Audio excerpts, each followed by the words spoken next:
we created like an overlapping model where overlap was good. We wanted not necessarily to double count, but we wanted to have, it was okay if the pipeline that was brought in was represented in multiple different teams tracking and KPIs. Yeah. And we actually wanted a 70, 80% overlap because that means our teams were running at the same accounts together.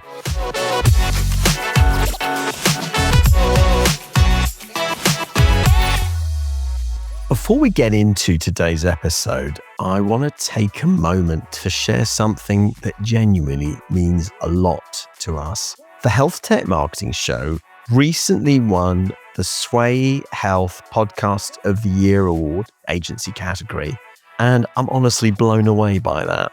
This show exists because of this community, the guests who share their thinking so that, as generously as they do, and you, the listeners, who keep showing up episode after episode. So thank you. It really means everything to me and to us as a firm. So welcome to the award-winning Healthtech Marketing Show. I'm your host, Adam Chirinas, CEO of Health Launchpad, one of the presenting sponsors. Health Launchpad is the pipeline growth company for B2B healthcare technology.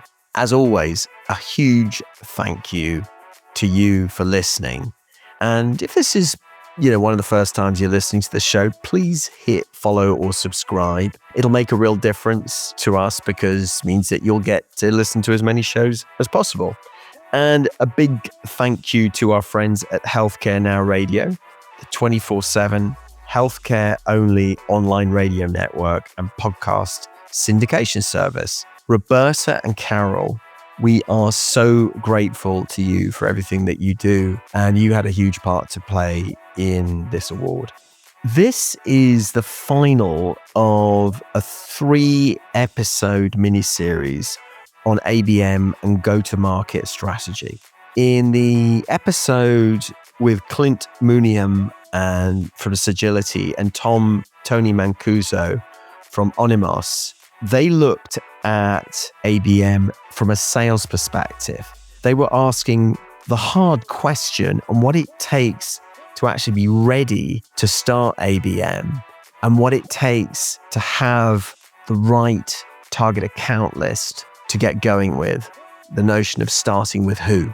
In the second episode in this series, Paula Cobb from Avasure and Alex Esquivel from Luma Health looked at how the GTM model itself is being rebuilt from the ground up with revenue accountability, the death of the MQL as we thought about it, and what a modern sales, marketing, customer success team actually looks like when they work as one single unit. And you've got links to both those episodes in the show notes if you haven't already listened to them. Today's episode is a terrific case study on what it takes to execute ABM in practice and actually where AI fits into that picture in a really pragmatic and useful way. Here's the honest reality. Most of us are still using AI for content and research, but the problem is that the CEOs are expecting it to move the revenue needle when it comes to the use of AI and marketing. And the gap between those two things is real, and it's getting harder to ignore. My guest is Rehan Mirza. Rehan is the Chief Growth Officer at Verifiable. They are a credentialing automation platform that's been through the full ABM journey. So that started with cold outbound, moving to a more sophisticated, intent-driven orchestration approach. Rehan has lived every single stage of this evolution and has some genuinely hard-won lessons to share. No hype, just what works, what doesn't, and where AI earns its place. So with that, let's get into it and meet Rehan.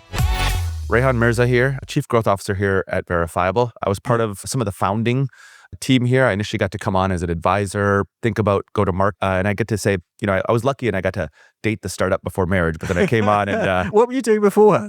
My quick journey here, I call it my Slumdog Millionaire story, is my first life, I was in healthcare revenue cycle management consulting. I worked for a number of large systems, did a lot of epic installs and ICD-10 cutovers and kind of like lived in where the sausage was made with healthcare. And then I got out of it because it can be pretty daunting at times to kind of think about change. I went into HR tech for a while. So think of it as recruiting, onboarding your people data as a human capital management strategy. I got into identity for a little bit.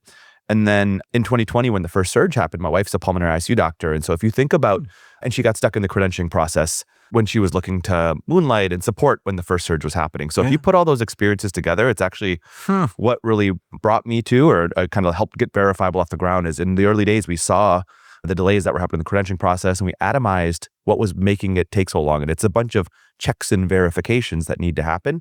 So we built out the APIs and the pipelines to go run and automate those verifications. And so for folks who aren't familiar with what credentialing is, think of it as the extended background check that needs to happen on a clinician related to their credentials. So, their DEA schedules, their boards, their certifications, their licenses. And that happens both at the healthcare provider organization side, as well as the health plan side, as they let in clinicians into their network and into their contracts. So we serve both of those markets now as well, too. When I had my healthcare startup, which was a clinical communications application, we would populate it with as much physician data as we possibly could. And I didn't really understand why that was so complicated. Luckily, I was educated because my founding partner was a physician. And, he was very experienced physician, and he explained the complexity of this. And I think if you haven't dealt with it and the sort of differences between states. So like if you're a physician in, I don't know, say New Jersey, but you also practice in New York, like you might be in Bayonne and you also practice in Staten Island. Totally. So credentialing, right? It's just two different states. Yeah, it gets really messy. And so now imagine kind of the jumpstart, or the kick in the butt here was also when you think about the virtualization of care. So now previously, you were geographically bound by the brick and mortars across the across the river. But now you could think about it. Some of our early customers were coming in and saying, hey, we have clinicians that we are practicing across 10 states or all 50 states. They were actually kind of cross-state licensing, and credentialing was a strategy for their network growth and kind of supporting those patients. So that was an early toehold that we spent our time in, but very much have obviously continued to grow in where our business is taking us. Companies like SteadyMD and Equum and all of kind of those virtual care, telehealth, online mental health care platforms, all of those have credentialing as needs as well. So did basically the company come out of solving the problems from COVID, or did it start beforehand? So we initially, what we say is we built the pipes initially, and we gave those away for free early on when the early surge was happening. So think of it as like any organization that wanted like a single front door to go check, hey, is this license active? Is it, are they on any federal naughty lists? Or there's kind of an easy spot. And that gave us the proof of concept where we first built those pipes. We went through Y Combinator after that. And then after going through that, we had some of our early customers, and it went from organizations saying, hey, we want the pipes, to also saying, hey, we also want the kitchen sink. So we started building the workflow layer, the UI layer. And then the third journey was organizations came to us and said, we don't just want that kitchen sink. We want it integrated into our houses of workflow or record. So again, we became a Salesforce partner pretty early on. And that was actually a pretty key element to our early go-to-market strategy. Because when you think about being enterprise grade or kind of riding underneath that banner, especially as they were verticalizing both into provider and payer organizations, it allowed us to come in and be, a quick to deploy managed package on top of Salesforce as well. So that was some of our journeys, and we started with APIs. It's really hard to demo APIs. And unless you're a product manager, you kind of are like, what am I seeing? So it came in and then said, now how do we orchestrate these workflows to, our third chapter was really deploying within ecosystems. And I think now, where our world has taken us, unsurprisingly, is into the world of AI. And I think what gets really exciting about what we do is it allows for a lot of parallel processing for credentialing to kind of happen at scale. And I think that's what we're really excited about. Right. Great. So, and your role in the company is Chief Growth Officer? Chief Growth Officer. So pipeline, go-to-market, pretty much how do we get in front of a customer and how do we convert them? And then work closely with an enterprise sales team who's, getting the contract signed, but very much involved throughout the deals. Yeah. And I think you practice ABM, is that right? Yeah. So tell me about, what's the company's ABM story? Yeah, I think the first spot we started was, maybe the spot to admit to is we started just kind of with a lot of cold outbound, a lot of paid search, like, those things were working early on, especially when we were looking for some of our lower market deals. I think the question really came in is, when we brought in a business development team, and we really thought about how to make them successful. I think the first area we started to tinker with was intent, right? And so it came into first-party intent, a little bit on third-party intent. We started seeing better and better conversion happening with some of our BDRs, and that allowed our marketing and our BDR teams just to, I think, kind of create a shared language of both signal to actionability. And, that helped build the relationship. I think as we continued to grow, we started closing larger opportunities. And I think as we started doing that, we said, okay, well, how do we forecast this? How do we replicate this? How do we go into next year and understand what our strategic opportunity pipeline is going to be? Talk about the ICP. Yeah. So you talked about smaller deals, start with that bigger. Yeah. What's the story there? Our first ICP, I would say, was fast-growing digital health, telehealth organizations. Right. We then moved forward, I would say, into ambulatory and outpatient provider organizations. Just by naturally, I think we were encountering some of those. We do and have a handful of hospitals and health systems, but believe it or not, they take a long time to close. So, we had to be really thoughtful. And there's a lot of site-specific or facility-specific complexity. So again, I would say even more than hospitals, when you think about the power of automating this credentialing process, we started going into payers quite a bit and health plans and payers. Salesforce had a really strong footprint there. You can think it's much more of a CRM relationship than a HR relationship in how they engage their providers. And so we found a really strong jet stream in being able to automate at scale and truly do that. And you can imagine with a health plan, or I should say with a hospital, a large hospital might have 5,000 docs.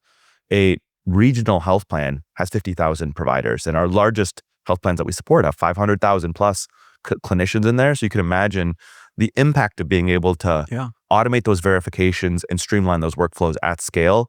The impact just accretes as you kind of scale up that number. So that's a really interesting ICP development. So, I mean, it's not unusual to hear about, an organization. So we did some works with an ambient AI company a couple of years ago, and their evolution from an ICP standpoint was from physician practices to healthcare systems. You've gone from digital health companies, which are essentially kind of probably SaaS, venture backed tech buyers. Tech buyers, right? Yeah. And they've got this, and everything has to move fast. And so sort of fairly short close cycles, right? 90 days, maybe? Yeah. I mean, even faster sometimes. Wow. You'd have organizations that come in and we're like, hey, we promised the board we'd be in these 3 states. How do we get our clinician network stood up? And so, it's up through end of 2022. Every organization was either thinking through growth or PE M&A was also another big lens for us, where you'd get organizations and practices that were getting rolled up together, and then systems of record or consolidating operations that were satellited out became really important. And so being able to drop in systems. Then 23 happened. Yeah. And I was working with as a client, I was actually working as a fractional CMO for a virtual care company called Bluestream Health, wonderful little company. And in the end, they sold it to eVisit, which is, I think, good for them. What was kind of interesting was that I joined them, started working with them, I think it was 2023. And they, coming out of COVID, the CEO had no healthcare experience at all, nor did the head of sales. Chief product officer did. And so their only experience of healthcare was selling virtual care during COVID. So it was all like, well, it's sort of like, well, this is like SaaS, right? This is like SaaS in banking or SaaS in, manufacturing, whatever. So something that moved really, really fast, or SaaS selling to small businesses. And suddenly, after COVID, the pressure was off because virtual care, suddenly it was a return to physical care. Yeah. And the demand evaporated. And I had to explain to them, look, it's not you, it's the market. It's certainly not me doing marketing. This is reality. The reality is like, it's not going to get better. It's not going to go back to where it was 2 years ago. Yeah. What it is, it's reversing to the norm. And I was like, oh boy, was that a rude awakening. Yeah. Okay. So you probably experienced a little bit of that. Yeah. And so, but it's interesting that you shifted from tech companies to big commercial payers, health plans. That's a big pivot. So talk a little bit about that shift. Yeah. I mean, I think pretty early on, we knew that our business would need to diversify and expand, kind of maybe a sad visual, but we kind of felt like the polar bear where we didn't want to get stuck on the ice, And so it was like, how do we think about moving over into the other segments? I think fortunately for us, again, I've been at many organizations that have kind of been trapped in the middle, and they're like, do we go down or up market? And they have to decide. I think what was really premeditated for us was the product actually worked really well up market. It really scaled up market. Yeah. Again, using some of that underlying Salesforce infrastructure, now we didn't have to go and build, every data relationship or object or APIs for every piece. We could kind of like leverage some of the underlying infrastructure. And that brought a lot of trust as well, selling alongside and through a partner. And so, some of this, I think, naturally took us up market. just because you have a product that fits up market doesn't mean those folks come and talk to you though. Yeah, So, funny that works. Yeah, exactly. So, very much, even though we had product market fit, we had to go and get the market to see that fit. And, I think where we found success, and this goes back to your earlier question around ABM, was really trying to hyper-focus in the accounts that we were going after. So intent became one of the early pieces, moving towards tiered named account lists with our AEs and thinking about those territories became really important.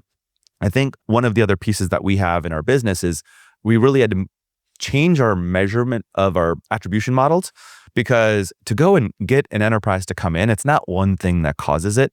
And I think we'd previously, were a little bit immature in either like last touch or kind of the originating source of how we measured it.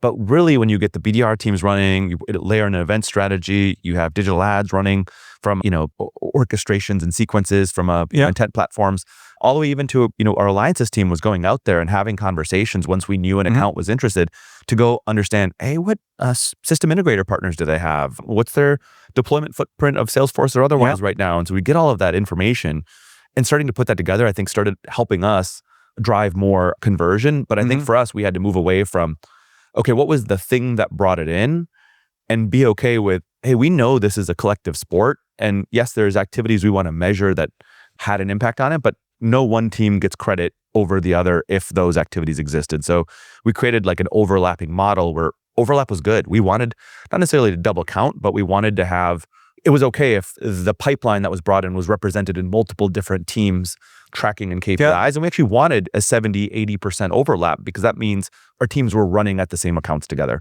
Yes. And it shows strong signal, right? Yeah. That's really good. Hey, it's Adam. Just a quick word before we continue. If what Rehan is describing resonates, that gap between having the intent data, the tools, the team, and actually making it all work together as a system, well, that's exactly what we help health tech companies think through at Health Launchpad. And one of the things we do is coach teams on their GTM strategy, and especially their approach to ABM.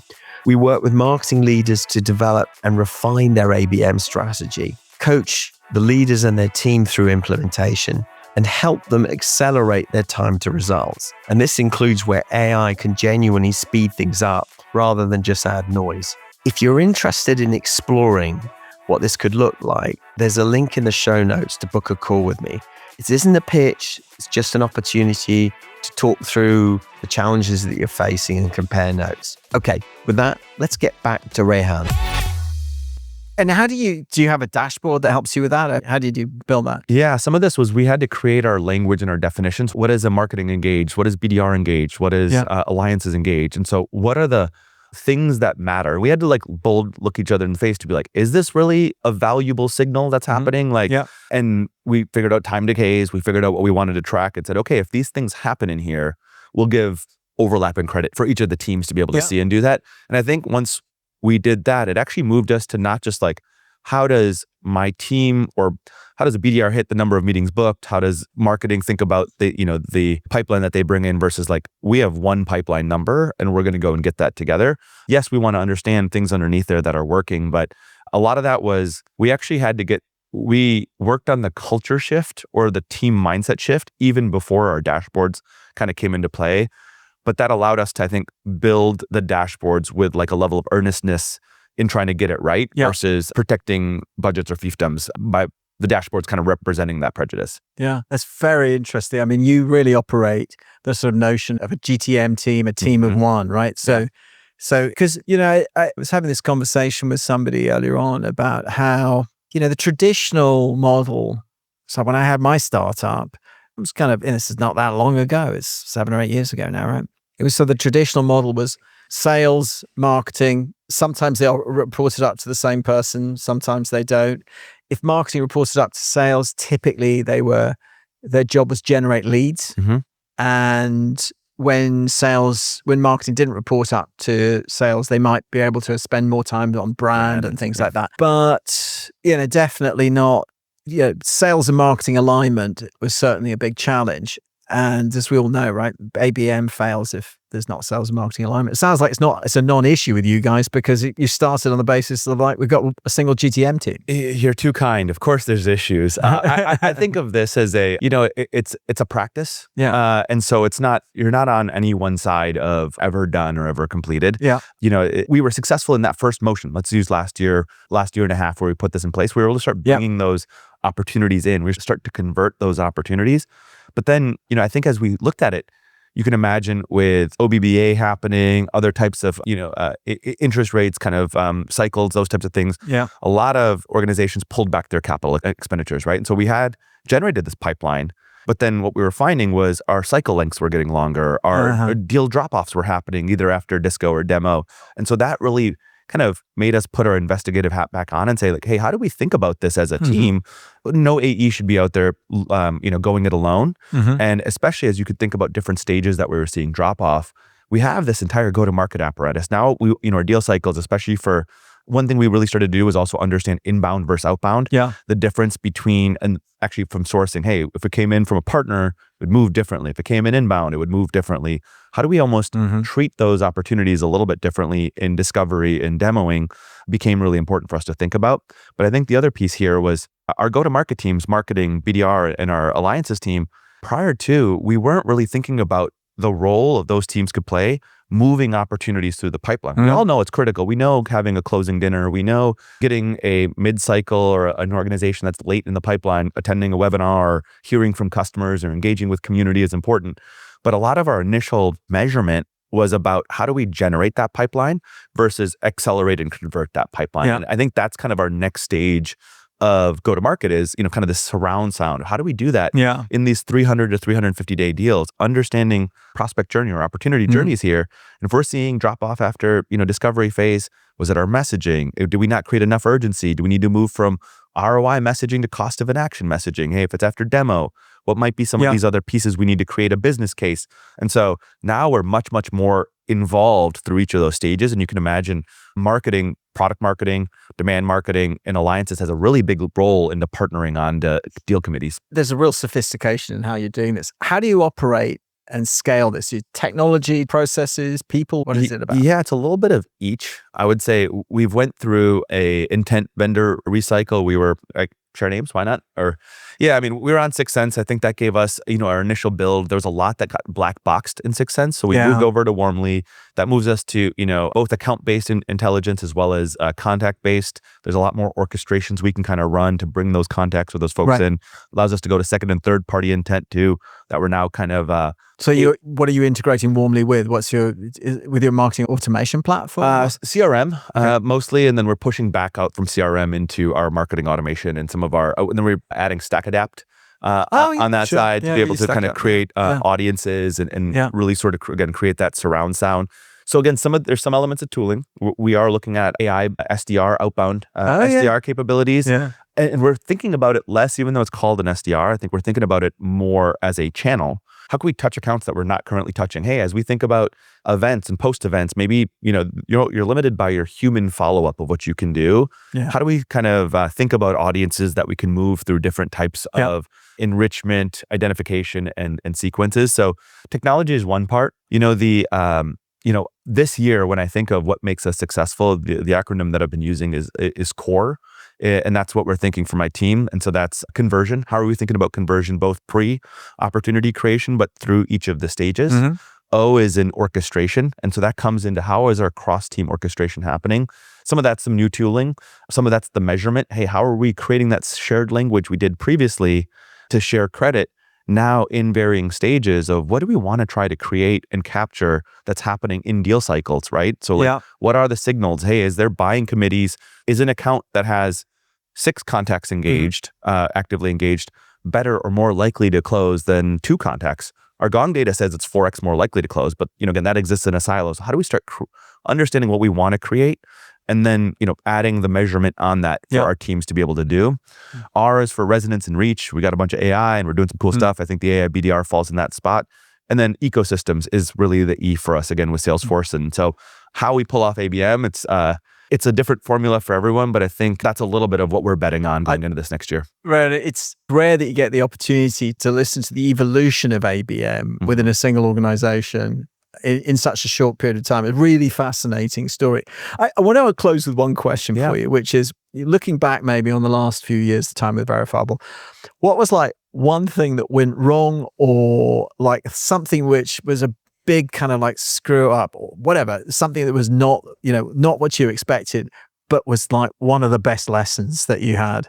I'll have to pause and look at all my scars and see which one has the best story. I think, I don't know if this was like a big mess up, but I think the way we ran outbounding early on, I think there was a level of hubris that like activity and touches, and we could just go and kind of like blast our way through lists and it would make a ton of sense for organizations. And, I would say me being a I said my first job at Verifiable was a BDR, which was like, I was just responsible for, spamming probably a little bit if I had to own up to it. Yeah. With the recognition that my face and LinkedIn would kind of come along with it. But, I think the feeling that shift, and I think kind of what it allowed me to feel real intimately was the terminal velocity of like, hey, just kind of like, yes, there's a little bit to gain, but pretty quickly you could start to feel like the goodwill or the connectivity not being there, and almost like you're eroding the trust that's there. And so I think like luckily we did it when we were young and early, and I think now coming back in, it's led us to have a completely different perspective in how we build the relationship with that prospect or customer across many different points. And I think for us, it comes from now, how are we starting with a perspective of delivering value and then working backwards to the ask? And so again, very, very different than just, hey, this is a volume-based play. And I think in healthcare especially, like, and particularly if you're not in PLG or consumer or some member patient, volume isn't the answer. And so I think for us, it pretty quickly said, hey, for us to go and get the conversations and the organizations we want to engage with, we have to think about kind of like a holistic message that comes in with both value and intentionality. And so I love that lesson. I think that's a great lesson. And I think you're actually fortunate you learned it early, because there are a lot of companies that go on for a long time before they learn it. Yeah. So with that, I want to thank you for sharing the story. It's been a really enjoyable episode, and I'm looking forward to other folks hearing this. Likewise. Thanks for everything you and the healthcare team do for us marketers as well. Do appreciate it. All right. Let me bring this one home. And since this is the final episode in our 3-part miniseries, I want to do 2 things. Give you the takeaways from today's conversation, and then zoom out to what I think you should take from all 3 episodes together. So here are 4 takeaways from my conversation with Rehan Mirza. 1, start with intent, not activity. Rehan's early lesson was that volume-based outbound erodes trust fast, and especially in healthcare. The shift to intent-driven, value-first outreach wasn't just a tactic change, it was a culture change. Takeaway 2, attribution overlap is a feature, not a bug. The goal isn't to figure out which team gets credit, it's to get marketing, BDR, and alliances all running at the same accounts. A 70 to 80% overlap means you're actually doing it right. Takeaway 3, pipeline generation and pipeline acceleration are 2 different jobs. Most GTM teams are wired for the first and neglect the second. Think hard about what role marketing plays at every stage of a 300-day deal cycle, not just at the top of the process. Takeaway 4, AI earns its place by extending reach, not replacing judgment. For example, AI SDRs can be used as a channel for touching accounts you're not reaching. And that's an area where AI can really pay off, not as a magic shortcut. Now, stepping back across all 3 episodes, here's what I think the bigger picture is. ABM is not a campaign. It's a commitment to a fundamentally different way of going to market. One that requires that you earn the right to run it, as Clint Mooniam so articulately described in the first episode in the series, and to rebuild your GTM model to support it, as Paula and Alex described in the last episode, and then execute it with the rigor, patience, and cross-functional alignment Rehan describes in today's episode. Most organizations try to bolt ABM onto an existing structure that wasn't designed for it, and that's often why it fails. The common thread across all these three conversations is this: the companies making ABM work aren't the one with the best tools or the biggest budgets. They're the ones who got aligned first on accounts, on metrics, on what success actually looks like, and then built patiently from there. Links to the other episodes are down below in the show notes. And if you haven't listened to those, go back and listen in order. These 3 episodes really do build on each other. And if you want to talk through where you're at on your ABM or GTM strategy, there's a link in the show notes to book a call with me. I'm always happy to compare notes and to listen to the challenges that you're going through. Please hit follow if you haven't already. And if this mini-series has been useful, share it with colleagues. It genuinely helps this show reach more people. Thank you so much for listening, and I'll see you on the next episode.